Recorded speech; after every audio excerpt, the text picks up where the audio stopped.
सबको जय मसीह। फिर से एक नए एपिसोड में आपका स्वागत है। मत्ती रचित सुसमाचार उसका 23 का 38 में कहा है, तुम्हारा घर शून्य हो जाएगा। देखो, तुम्हारा घर तुम्हारे लिए उजाड़ छोड़ा जाता है। कारण यही है, वे लोग परमेश्वर का अनुसरण नहीं किया और वे अंधा हो गया। इधर पढ़ रहा है, जब तक मनुष्यों को उसमें से दो कर दे, उनके घरों में कोई मनुष्य रह न जाए। हम ध्यान देने का बात यह है, हमारा भारत में ही कई इलाकों में यहूदी लोग आया, अपना कॉलोनी बनाई। नॉर्थ ईस्ट राज्यों में, गोवा में, केरल में और दुनिया का कई इलाकों में ऐसे सैकड़ों साल पहले कितना दूर से वे लोग आए। एक रहस्य बात को नया नियम में प्रकट किया है। रोमियो का किताब का 11 का 25 में यह वचन भी पढ़कर मैं आधुनिक विषय की ओर आपका ध्यान आकर्षित करना चाहते हैं। इस्राएल के अंधता के बारे में प्रकट हुआ एक रहस्य है। रोमियो का किताब का 11 का 25। हे भाइयों, कहीं ऐसा न हो कि तुम अपने आप को बुद्धिमान समझ लो। इसलिए मैं नहीं चाहता है कि तुम इस भेद से अनजान रहो कि जब तक अन्य जातियां पूरी रीति से प्रवेश न कर ले, तब तक इस्राएल का एक भाग ऐसा ही कठोर रहेगा। यहाँ लिखा है, जब तक अन्य जातियां पूरी रीति से अंदर प्रवेश न करें, तब तक इस्राएल का एक भाग ऐसा ही कठोर रहेगा। इसका मतलब है कि पार्शियल ब्लाइंडनेस टू इस्राएल। कब तक? जब तक मनुष्यों को उसमें से दूर न कर दे, उनके घरों में मनुष्य न रह जाए। कब तक? और बताता है, जब तक अन्य जातियां पूरी रीति से प्रवेश न कर ले। अगर इसी झुंड में हमारे सुनने वालों में से कोई उद्धार पाया हुआ नहीं है, उसके लिए परमेश्वर को धन्यवाद देना चाहिए, क्योंकि जब तक आप यही सच्चाई को जानकर यीशु मसीह को स्वीकार करके उद्धार नहीं पाते, तब तक इस्राएल का एक भाग ऐसा ही कठोर रहेगा और अंधकार में रहेगा। अन्य जातियां पूरी रीति से प्रवेश न करें तो इस्राएल की आंख खुल जाएगी। अन्य जातियां पूरी रीति से प्रवेश करेंगे तो इस्राएल की आंख खुल जाएगी।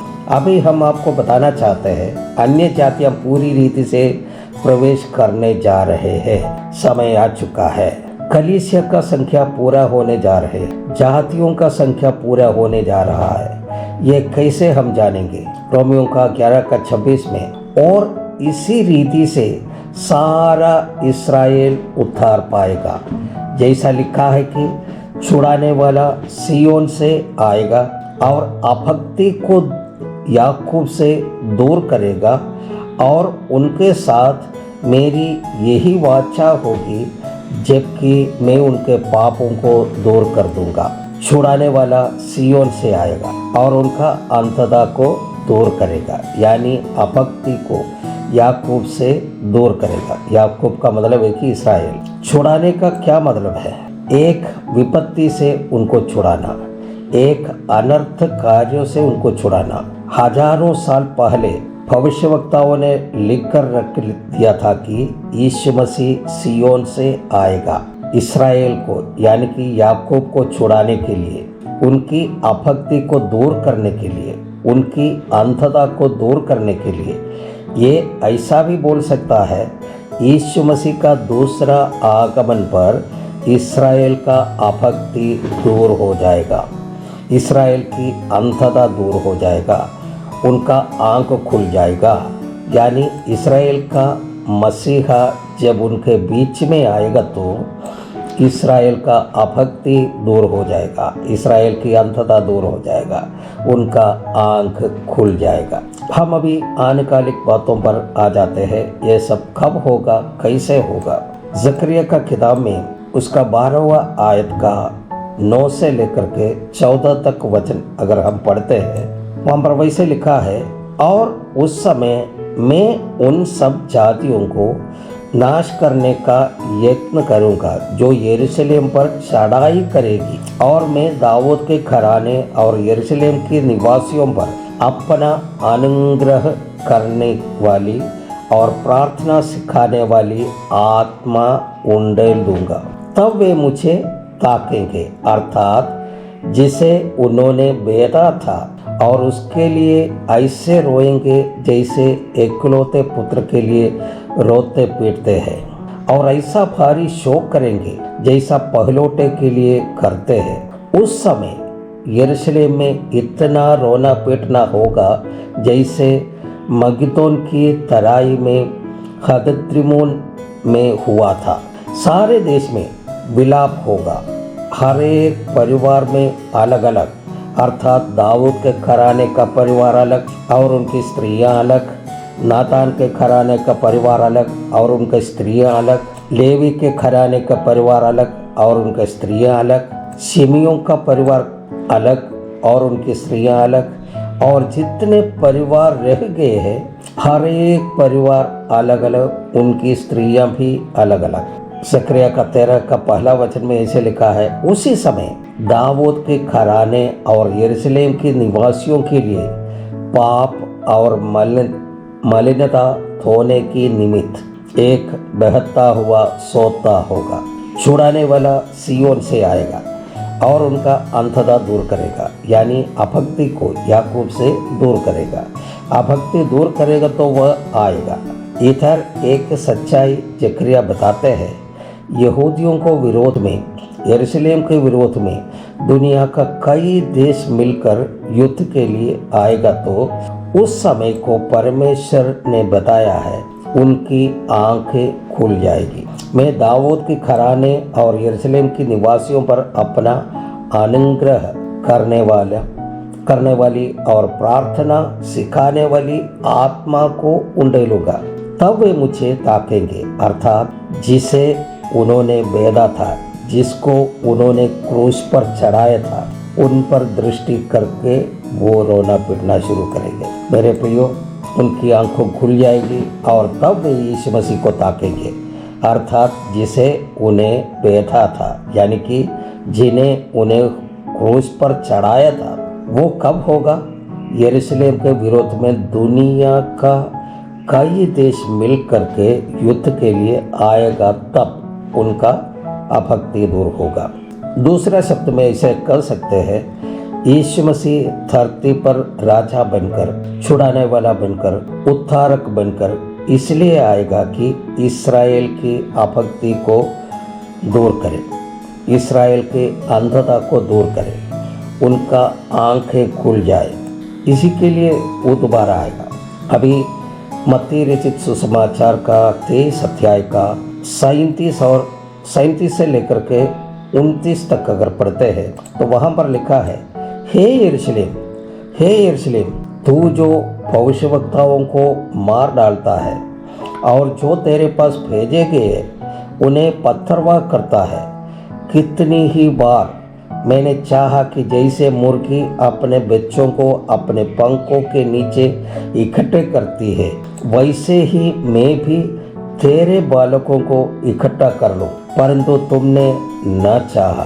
देखो, तुम्हारा घर तुम्हारे लिए उजाड़ छोड़ जाता है, क्योंकि मैं तुमसे कहता हूँ कि अब से जब तक तुम न कहोगे कि धन्य है वो जो प्रभु के नाम से आता है, तब तक तुम मुझे फिर कभी न देखोगे। Hallelujah, hallelujah. तुम्हारा घर तुम्हारे लिए उजाड़ रहेगा जब तक तुम ये न कहोगे कि धन्य है वो जो प्रभु के नाम से आता है, तब तक तुम मुझे फिर कभी न देखोगे। यीशु मसीह जब इस धरती पर था, उस समय यही यहूदी लोग मिलकर यीशु मसीह का इनकार किया था, उसे कोड़े मारा था, उन्हें ताड़ना दी थी, तरह तरह का यातनाएं दी गई थी, उन्हें बेधा गया था, उन्हें क्रूस का मृत्यु के लिए छोड़ दिया गया। यीशु मसीह अब इस धरती पर दोबारा आना है तो वे लोग पश्चाताप करके, विलाप करते हुए, रोते हुए, चिल्लाते हुए, जब तक ये नहीं कहें कि धन्य है वो जो प्रभु के नाम से आता है, तब तक उनका घर उनके लिए उजाड़ रहेगा। एक और वचन हम पढ़ेंगे, वो भी अति प्रधान बात है। यहाँ परमेश्वर इस्राएलियों से बात करता है, वह आत्मा में होकर के बात करता है। यीशु मसीह कब तक आएगा इसके बारे में बात करता है। होशिया का किताब का 5वां आयत का 15वां वचन, जब तक वे अपने को अपराधी मानकर मेरे दर्शन की खोजी ना होंगे, तब तक मैं अपने स्थान को लौटूंगा। और जब वे संकट में पड़ेंगे, तब जी लगाकर मुझे ढूंढने लगेंगे। यीशु मसीह कहता है, मैं अपने स्थान को लौटूंगा। ये अपनों के बीच में आया, लेकिन अपनों ने उनको स्वीकार नहीं किया। स्वर्ग से उतर कर आया यीशु मसीह, वापस स्वर्ग में लौट गया। कितना दिन वहाँ पर बैठेंगे ये भी बोला है। वे अपने को अपराधी मानकर मेरे दर्शन की खोजी ना होंगे, तब तक मैं अपने स्थान को लौटूंगा। और जब वे संकट में पड़ेंगे, तब जी लगाकर मुझे ढूंढने लगेंगे। यहूदी अपने आप को अपराधी मानना है और बोलना है, धन्य है वो जो प्रभु के नाम से आता है। मेरे प्रियो, दुनिया उसके अंतिम पड़ाव में है, पहुंच चुका है। इतिहास उसके अंतिम पड़ाव में पहुंच चुका है। दुनिया का अंत का लक्षण ये है, ये यहूदियों का शुद्धिकरण का कार्य शुरू कर दिया था।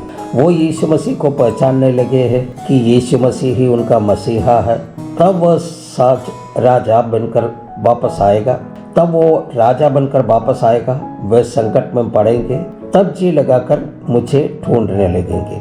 मैं मुझसे सुनने वालों को, विश्वासियों को और अन्य लोगों को ये याद दिलाना चाहता है कि ये घटना होने से 7 साल पहले तुरही फूकी जाएगी और कलीसिया यहाँ से उठा लिया जाएगा। अगर ऐसा है तो कलीसिया यहाँ से उठा लिए जाने के लिए समय कितना नज़दीक है। Hallelujah, hallelujah. अभी यहीं पर समाप्त करते हैं, अगले एपिसोड में फिर से मिलेंगे। तब तक के लिए सबको जय मसीह, सबको धन्यवाद।